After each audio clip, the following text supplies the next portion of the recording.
two quarters never stopped spinning before they hit the floor. Tyler Brennan flicked the change across the counter with the back of his hand, the way you might brush crumbs off a table, and the coins skated past the man's fingers, dropped over the edge, and rang against the checkered tile. They wobbled in tight little circles, catching the light, and the whole diner seemed to lean toward the sound. A penny followed. It rolled under the stool and went flat. Tyler looked down at it, then up at the man in the gray hoodie. "Oops," he said, and let one corner of his mouth lift. Behind him, Kaylee Mercer pressed two fingers to her lips and turned her face toward the wall so the laugh wouldn't carry. It carried anyway. The man in the hoodie did not raise his voice. He did not sigh. He crouched, picked up the two quarters and the penny one at a time, and slid them into his pocket. Then he walked to a booth by the kitchen window and sat down like a man who had all the time in the world. Neither of them knew that the building they were standing in, the chairs they leaned on, the very griddle hissing behind that wall, all of it belonged to the man they had just made laugh at. Neither of them knew that under a prep table 6 feet away, a blue composition book held 7 months of their names. That morning had started in the dark. Marcus Holloway woke at 4:50 without an alarm, the way he had for 31 years. His house in Cascade Heights was big but plain. No fountains, no gold, just clean brick, a porch that needed repainting, and a hallway lined with photographs he rarely stopped to look at anymore. A 27-year-old Marcus standing in front of a narrow storefront, a hand-painted sign above him reading Pure Line's opening day. A newspaper clipping behind glass. From a borrowed griddle to 41 diners, Atlanta's quiet empire, a photo of a woman in a yellow apron laughing with her head tipped back, flower on her cheek. He did stop for that one. He always did. Her name had been Della. She had run the front of the very first store, the one in East Point, back when Marcus could only afford to pay one cook and himself. She had passed 2 springs ago. He had not set foot in the East Point store since the funeral. He was going there today. In the bathroom mirror, he studied a 58-year-old face, then reached for the hoodie on the back of the door. Faded jeans, white sneakers with a single crease across each toe. No watch, no ring. He slipped a body camera the size of a pencil eraser inside the hoodie pocket, the lens peeking through a buttonhole he'd cut himself years ago. In the garage, he passed a black SUV and took the gray sedan with 190,000 miles on it instead. Twice a year he did this. He called it eating his own cooking. He would walk into one of his diners dressed like a man the world had decided not to see, and he would watch how his people treated someone with nothing to offer them. But this trip was not on a calendar. This one had a reason.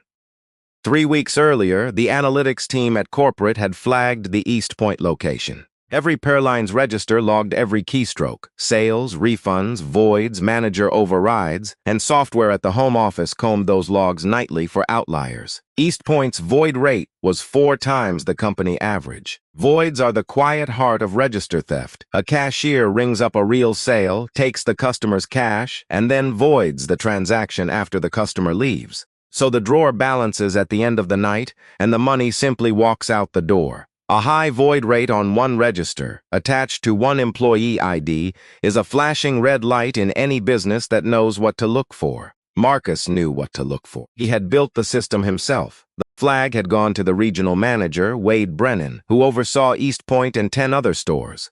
Wade had replied within an hour with a tidy memo, a POS software update, a training gap, new hires fat-fingering the void button. He'd promised a fix. The numbers had not improved, and when the second flag came, Marcus had not picked up the phone. He'd picked up the keys to the gray sedan. 40 minutes later, he parked across the street from the first restaurant he had ever owned. The bell above the door gave its soft 2-note chime. The smell hit him first. Butter, coffee grounds. Something sweet from the waffle iron, and for half a second he was 27 again, broke and terrified and happier than he had ever been. The floor was the same black and white check. The booths were the same cracked red vinyl he kept meaning to replace and never did, because replacing them felt like erasing something. The room was about 2/3 full. A young family near the window, a mother cutting pancakes into squares for a boy who couldn't sit still, 2 college students splitting a plate of grits and laughing too loud. An older couple holding hands across their coffee. At the counter stood his 2 cashiers, Tyler Brennan, white, mid-20s, one earbud in, shirt untucked, thumbs moving on a phone he kept below the register line. Kaylee Mercer, early 30s, leaning close to him, saying something behind her hand. Both of them laughed. In front of them, ignored, stood a man in a MARTA transit uniform, lunch break stamped all over his tired face. He had been waiting long enough that he'd stopped shifting his weight. Tyler did not look up. Clock above the door moved. 30 seconds, 45. A full minute. The man cleared his throat. Kaylee glanced over with the patience of someone interrupted mid-sentence. What? Not a question. He gave his order in a flat, careful voice. She keyed it without a word and turned back to Tyler. 20 seconds later, the door chimed and two young men in college sweatshirts walked in. Tyler stood up straight, pulled the earbud, and smiled like the sun coming through a window. Hey, welcome to Pearlines. What are we feeling today? Same counter, same minute. Two different restaurants, depending on who you were. Through the pass-through window, a woman watched all of it. Odessa Coleman, 54, 9 years on that grill, the only person left from the day the store reopened after Della passed. Her hands kept moving, crack, fold, flip, but her jaw was set like poured concrete. She had filed 4 complaints through the company's reporting line in the past year.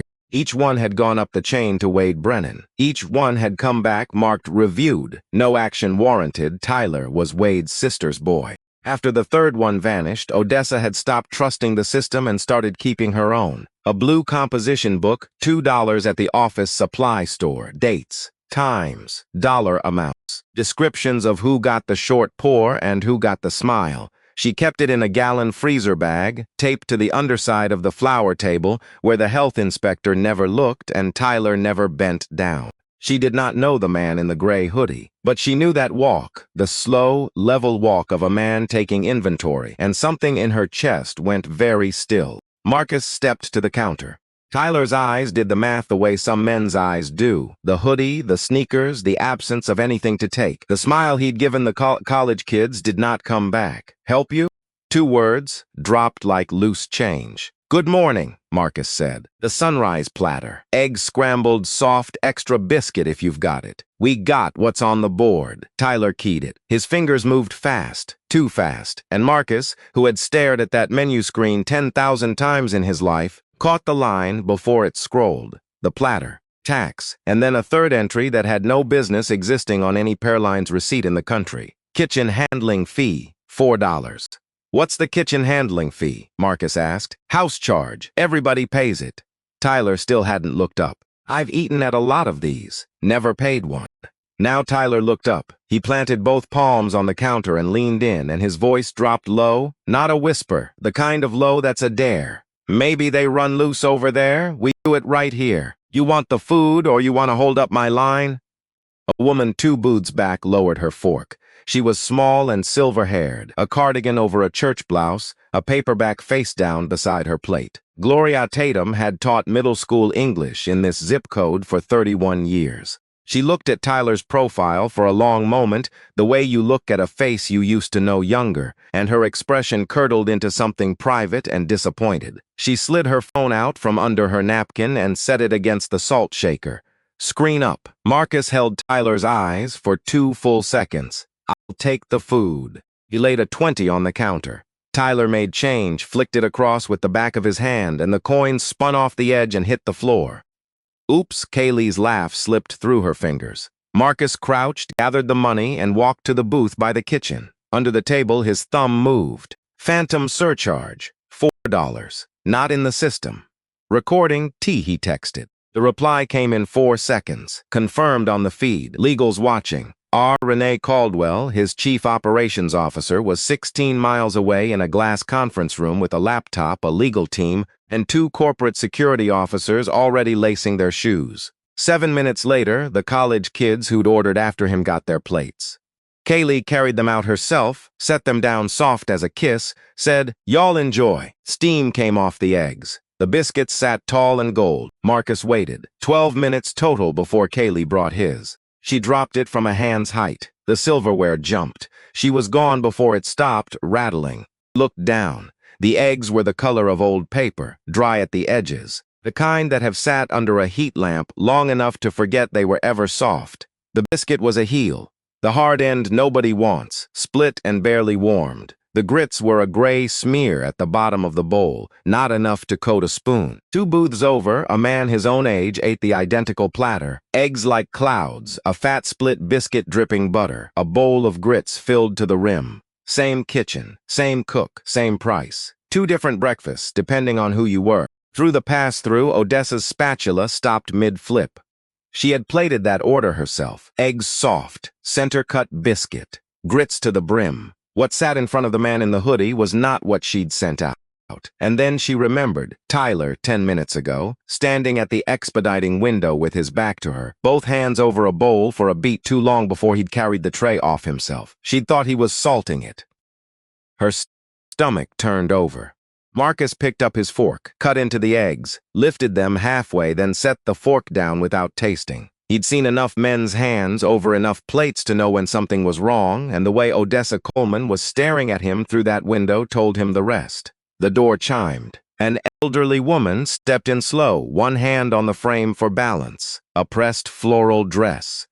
A small straw hat pinned to the service. A thined cross at her collar. A thin gold cross at her collar. She moved to the counter with the deliberate dignity of a woman who had spent a lifetime being told to hurry and had decided, somewhere along the way, that she wouldn't. "Good morning, baby," she said to Kaylee. "Could you tell me what the soup of the day is?"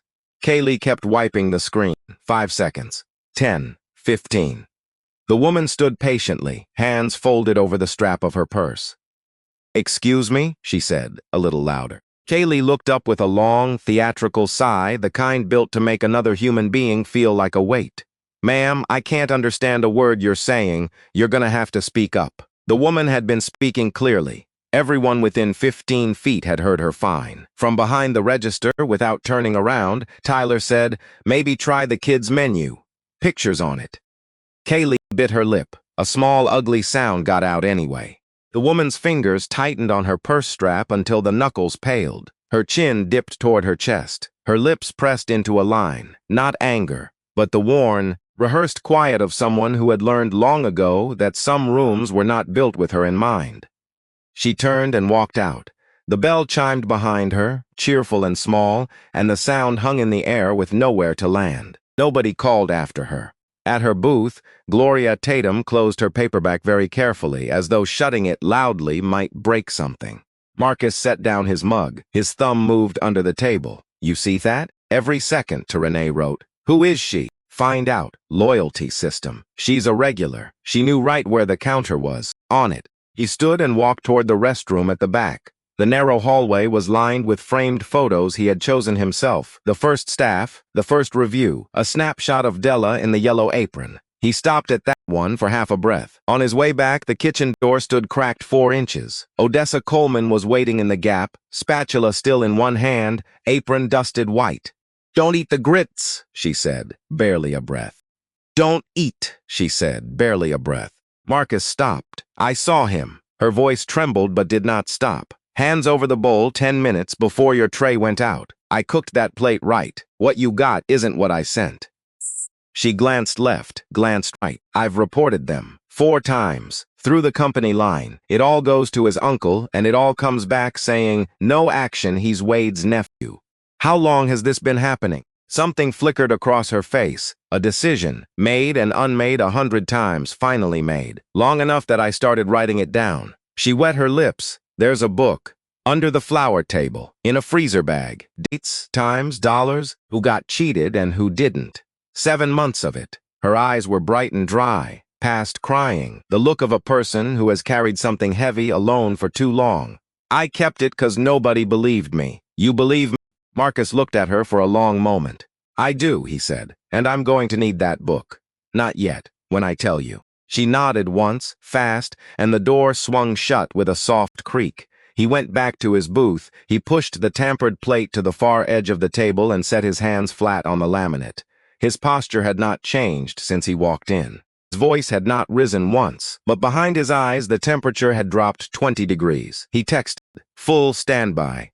Call the county health department."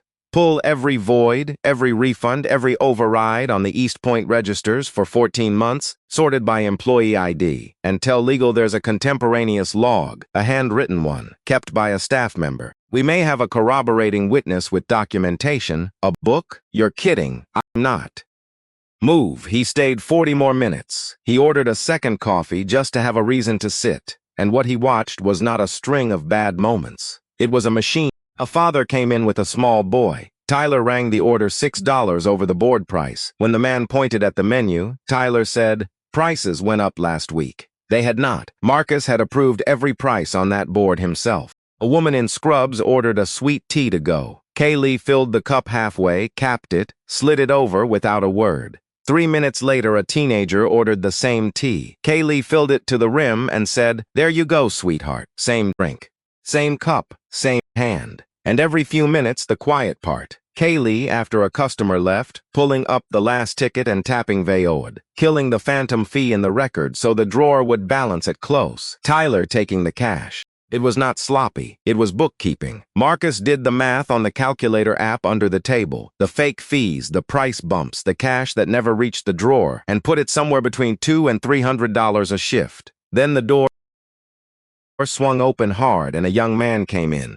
College age, a university hoodie, a backpack on one shoulder, phone already out to check the menu. Bag stays at the door. Store policy. The young man blinked. What? Bags by the door. Policy. Can't have people walking around the dining room with them. There was no such policy. 41 Pairlines locations and not one had ever had a bag rule. Marcus had never written it. It did not exist. The young man looked around, then set his pack reluctantly by the umbrella stand and waited. 15 seconds later, a man in his 30s walked in with a leather messenger bag over his shoulder, crossed the floor past Tyler, and slid into a booth. Tyler didn't glance at the bag. The young man saw the whole thing. He turned, quiet but level. You didn't say anything to him. The lazy grin vanished. Tyler came around the counter and closed the distance until they were 2 feet apart. You got a problem? His voice had dropped to that dare again. 'Cause I'll call the cops right now. They love dealing with guys like you. The young man's jaw worked. His eyes dropped. When his food came, he grabbed it, grabbed his pack, and left without a word. The bell barely sounded. Marcus set his coffee down. His hand was steady. His knuckles were white around the handle. He stood up. Every step to the counter was measured, his sneakers near silent on the tile. He stopped, looked Tyler in the eye, and asked one question. Do you treat all your customers like this? Or just the ones who look like me? The diner went quiet. A fork stopped scraping. The jukebox sat between songs and the gap of silence felt enormous. Tyler's face hardened. What did you just say to me? Kaylee already had the store phone in her hand. I'd like to speak to your manager, Marcus said. Tyler laughed once, sharp. I'm the manager on shift. My uncle's the regional. So good luck, pal. He jerked his chin at the door. You don't like how we do things. There's the exit. Nobody's holding you. Marcus said nothing. He turned as if to go back to his booth, and that should have been the end of it. But Tyler picked up the phone and dialed, and his voice slid into something practiced and easy, the voice of a man who had done this before and knew exactly how it should sound. Yeah, hi. I've got a customer here being aggressive, refusing to leave, threatening my staff. Can you send somebody? Marcus had not raised his voice. He had not moved toward anyone. He had asked one question. But Tyler was building a story, and Kaylee stepped out from the register to help him build it, her voice gone loud and shaky and theatrical. Sir, we asked you nicely. Please just calm down. We don't want trouble. He was sitting in a booth with his hands folded. He had not spoken in 30 seconds, but the scene was already set. 2 white employees, 1 black customer, a 911 call, a story that would write itself the moment a cruiser turned into the lot. 2 customers raised their phones. At her booth, Gloria Tatum did not raise hers higher. It had been recording since kitchen handling fee. A young mother gathered her children and moved to the farthest booth, pulling them in close. 4 minutes later, a county cruiser pulled into the lot, no lights, and every head in the room turned to the window. Officer Daniel Reyes came through the door, mid-40s, broad, calm, one hand resting easy on his belt. His eyes swept the room before anyone spoke, reading it. Tyler was already moving, around the counter, gesturing at the booth, voice urgent and righteous. Right there. He's been harassing my staff, won't leave, getting aggressive. I called because I was genuinely scared for everybody's safety. Reyes looked at Marcus, who had not moved, hands folded, coffee half gone.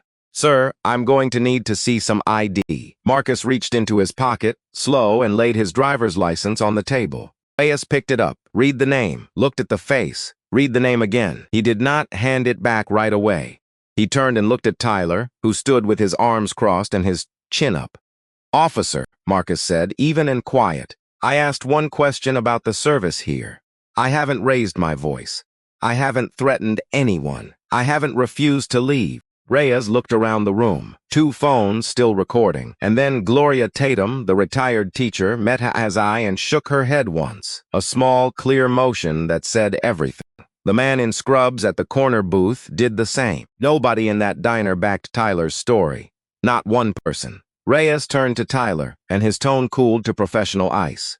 I'm not seeing a disturbance. I'm going to talk to each of you separately. Tyler's confidence cracked at the corner, a flicker, the look of a man realizing the script he'd rehearsed might not run. But it was already too late for scripts, because through the front window, a black SUV had just pulled into the lot, and the woman climbing out of it was about to end everything. The bell chimed. Renee Caldwell stepped in. Navy blazer, white blouse, heels that struck the tile like a clock starting. A tablet in one hand, a leather folder in the other. Behind her, 2 men in black polos with a small embroidered logo on the chest. The Pairlines logo. Conversation in the room dropped to nothing. Tyler stepped forward, still riding the last of his adrenaline. Ma'am, we're in the middle of something, you'll have to. She didn't look at him. She didn't slow down. She walked past the counter, past Reyes, and stopped at Marcus's booth. Mr. Holloway. Clear, loud enough for the whole room. We have the full feed. Legal's reviewed it. We're ready when you are. Tyler's mouth opened. Renee turned to face the counter. My name is Renee Caldwell. I'm the Chief Operating Officer of Pairlines Restaurant Group. The words landed like a hammer on glass. Marcus stood. He did not rush. He reached up and unzipped the hoodie's collar halfway, and there it was, the lens no bigger than a pencil eraser, recording every second since the door. He looked at Tyler, then at Kaylee, frozen behind the register with the phone still in her hand. My name is Marcus Holloway. I'm the founder, the owner, and the CEO of Pairlines, every location, every menu. A pause, every paycheck, including yours. No forks, no grill, no music, just the hum of the lights and Tyler's breathing getting louder by the second. His face went from to white. Wait, that's not. The words came apart. I didn't know. You didn't know. What? Marcus's voice stayed level, but there was iron under it now. You didn't know the man you overcharged, served spoiled food, and called the police on built this room with a $400 loan and a griddle. He borrowed from a church, he let it sit. This is the first store I ever opened. My wife ran this floor. You stood on it like you owned it. Tyler had no answer. Kaylee's hands shook against the counter until she pressed them flat to make them stop. It didn't work. Renee turned the tablet to face the room. Split screen. On the left, the body cam. Every smirk, every fee, every oops. On the right, the store's own ceiling cameras, the angles they'd forgotten existed. Tyler pocketing cash after a void. Kaylee killing the surcharge in the record. Tyler's hands over the bowl. The elderly woman turning for the door. The student setting his pack down while a stranger's bag sailed past unchecked. 14 months of it cut down to 4 minutes. When the tampering clip played, Officer Reyes's hand moved on its own toward the notepad on his belt. He watched it twice. Tyler reached for the only rope he'd ever held. My uncle, Wade Brennan. He's the regional manager, just call him. Hill? Mr. Brennan, Renee said, cutting it clean, was placed on administrative leave 50 minutes ago. Legal is already in contact with him regarding suppressed staff complaints and falsified performance reviews. She let it settle. There's no one left to call, Tyler. His knees softened. He caught the counter with one hand. Then Marcus turned toward the kitchen window. Odessa. She came to the pass-through. Bring me the book. She disappeared and came back and walked it out herself. The blue composition book, the freezer bag, 7 months of evidence in a cook's careful hand. She set it on the counter in front of Renee like a woman laying down a weight she'd carried up a mountain. Reyes stepped forward. I'm going to need a copy of that footage. The tampering, specifically. That's product tampering. That's a felony under state law. He looked at the book, and I'll need that too. Contemporaneous, dated log from a witness is going to matter a great deal. Renee nodded, both already prepared. Marcus stood in the middle of the first room he had ever built and did not gloat, did not shout, did not smile.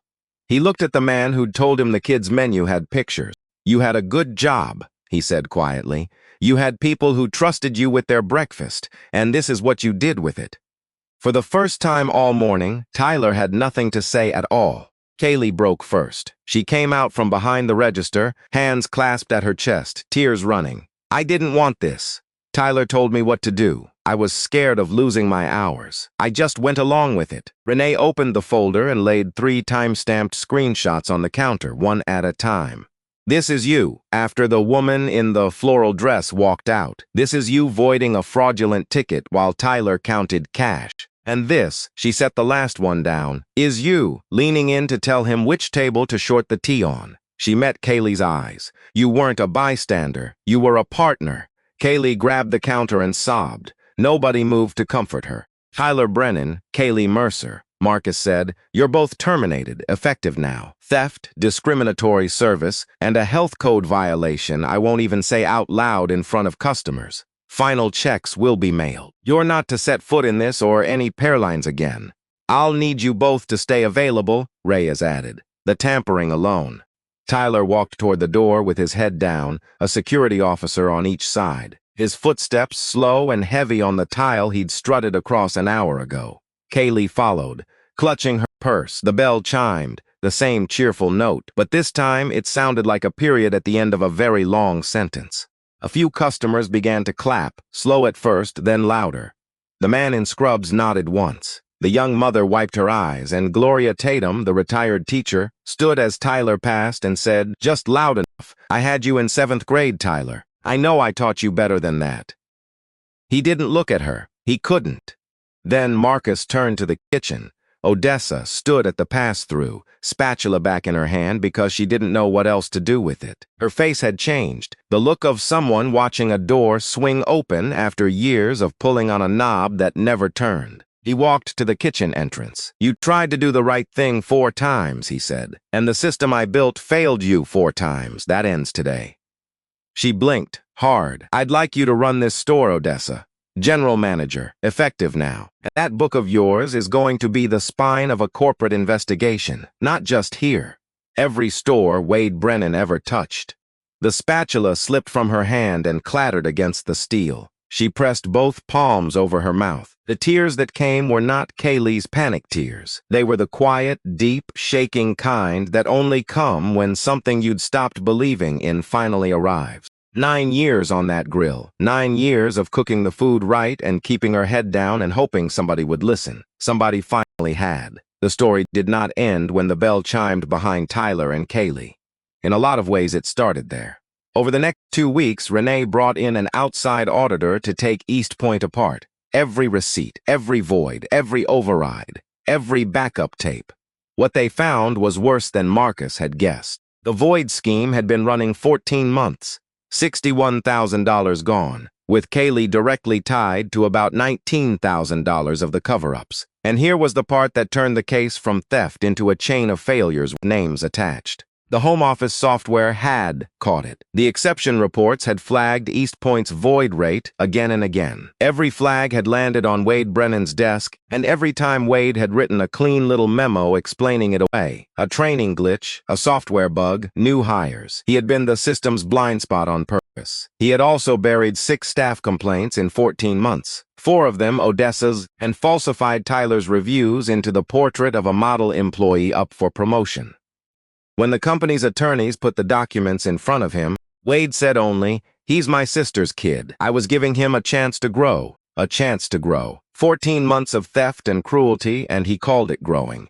The county moved fast once Renee handed over the footage and the book. Within 72 hours, detectives had cross-referenced the body cam, the ceiling cameras, Odessa's dated log, and the auditor's spreadsheets. The charges came down hard. Tyler Brennan, theft by taking, felony product tampering, filing a false police report, and a civil rights count for the pattern of discriminatory service. Bail he couldn't make. Kaylee Mercer, accessory and conspiracy to commit fraud, released on her own recognizance. Wade Brennan, obstruction, falsifying business records, conspiracy. And the story had already climbed over the diner walls. One of the customers had filmed the whole confrontation. The false call, Renee's entrance, the unzipped collar, the 4 words. By Sunday night, it had 4 million views.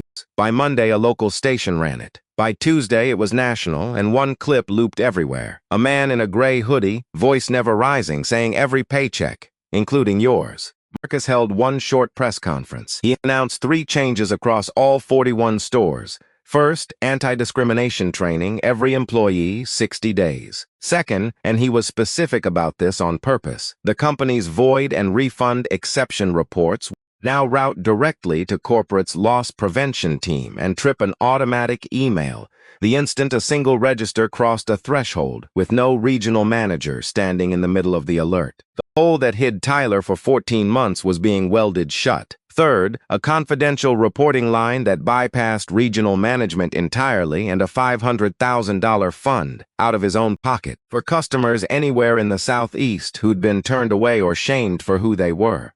Then he said one more thing, and the room went still. A woman came into my diner that morning, a floral dress and a church hat. She asked about the soup, and 2 of my employees laughed at her until she walked out the door. He paused. Her name is Ernestine Pryor. She'd been coming to that store for 9 years. She came the week we reopened it. We found her through our loyalty records, and I drove to her house last night. She'll have a lifetime seat at any Pearlines in the country, and she got an apology. Not from a press office, from me at her kitchen table. 3 months later, the cases went to trial. Tyler was convicted on all counts. The tampering carried the most weight.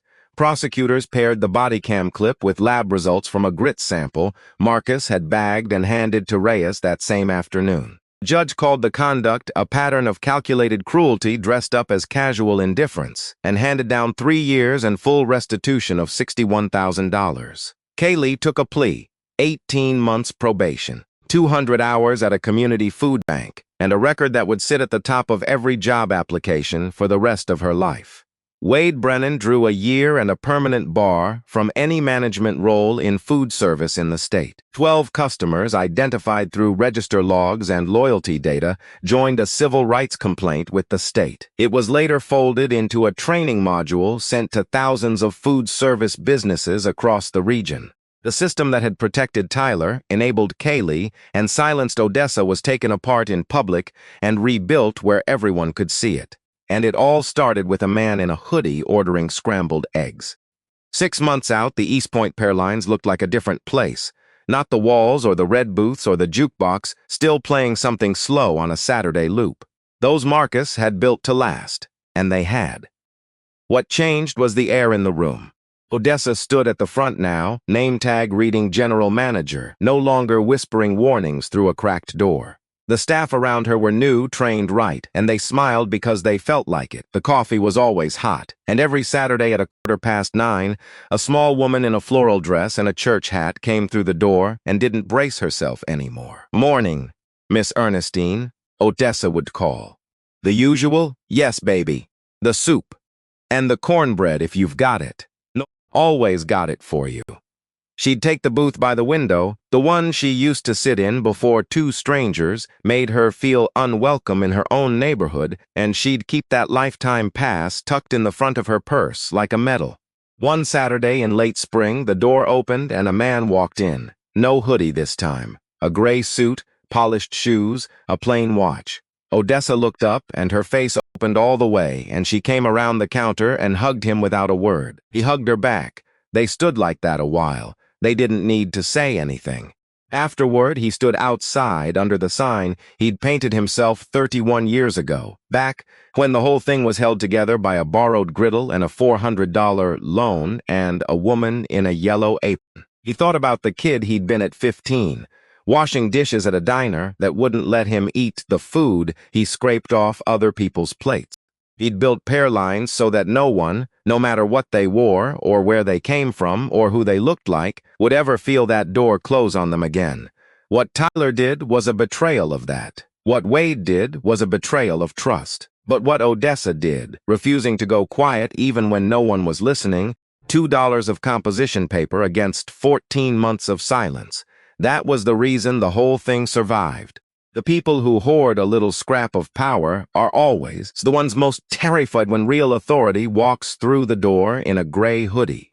And the people who go silent at the sight of wrong eventually become a part of it. But the ones who speak up, even scared, even ignored, even when the complaints disappear into a locked drawer, those are the people who change everything. A few thoughts before you go. I keep coming back to that blue notebook, not the cameras, not the courtroom, the notebook. Because here's the truth most of these stories skip over.